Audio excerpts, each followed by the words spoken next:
Before the World Cup got underway, I did a video on 7 potential breakout stars at the 2018 World Cup.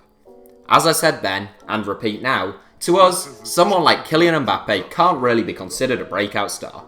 Once you're the second most expensive footballer on the planet, a Golden Boy winner, and have made the Champions League team of the tournament, you've probably already broken out. Anyway, today we're going to look back at our 7 suggestions as breakout stars and review how those players got on. Here are our 7 predicted World Cup breakout stars. How did they get on? Pione Sisto, 4 out of 10. Ugandan-born Danish international Pione Sisto is a player we like, and we made no secret of that in our predicted breakout stars video. However, despite the fact that Denmark reached the knockout stages, Southampton-linked Sisto failed to ever really get going. He started all 3 of Denmark's group games, but only ever showed glimpses of his quality, and was dropped for their round of 16 defeat to Croatia. HITC Sevens, 7 out of 10. It has to be between a 7 and an 8 for HITC Sevens at the 2018 World Cup, who was undoubtedly Morocco's most impressive player. We backed Ziyech to make an impression in the group stages, but doubted his team's chances to go any further, and that was pretty much how it turned out. Morocco earned plaudits for their technical and expansive passing style, and Ziyech was the linchpin in their midfield. Having been brilliant for Ajax in each of the last 2 seasons, the Dutch-born playmaker is currently linked with a move to Liverpool. Alexander Mitrovic, 7 out of 10. It was always likely to be a tight race for second place in Group E between Serbia and Switzerland, and so it proved. The Swiss came out on top, meaning Alexander Mitrovic only had 3 games to exhibit his talents, but we were impressed with his all-round displays. A powerful frontman who can be a real menace to defenders, Mitrovic's centre-forward play was very good. He held the ball up, brought people into the game, and scored once against the Swiss. The big Serb is heavily linked with a move to Fulham this summer. Hirving Lozano, 8 out of 10.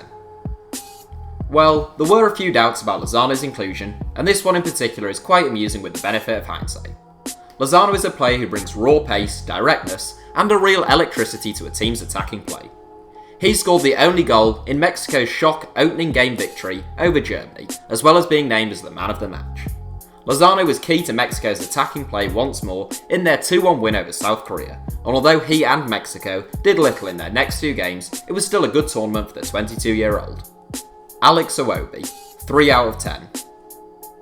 A pretty poor shout now, it has to be said. We thought Alex Iwobi would really step up for Nigeria at the World Cup, given his previous impressive showings for the national team, but it wasn't to be. He was ineffective in Nigeria's opener against Croatia, and subsequently benched as Nigeria switched to a back 3 for their next 2 games. Iwobi came on as a 90th minute substitute in both of those matches, so we can't really give him more than a 3 out of 10 for his performances.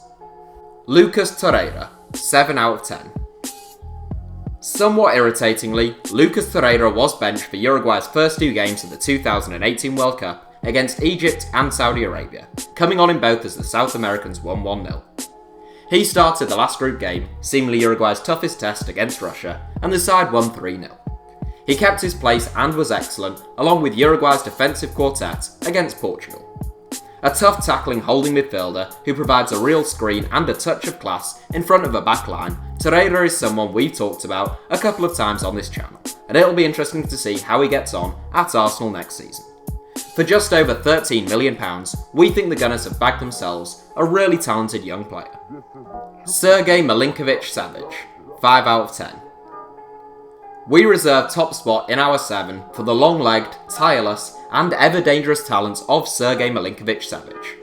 After his best ever season at Lazio, we thought the 23-year-old could be a difference maker in Group E, but it didn't really turn out that way. You could tell Savic was a real talent, but nothing quite came off him, and the rawness in his game was a little exposed.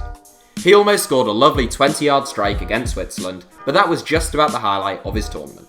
Heavily linked with Manchester United and Chelsea, Milinkovic-Savic's 5 out of 10 rating by our estimations hasn't put anyone off the 6'4" box-to-box midfielder. So that's it for our 7. Thanks for watching, feel free to subscribe and turn on notifications for more from us if you enjoyed the video, and you can now also follow us on Twitter for more ramblings from me. Our username is simply @HITC Sevens.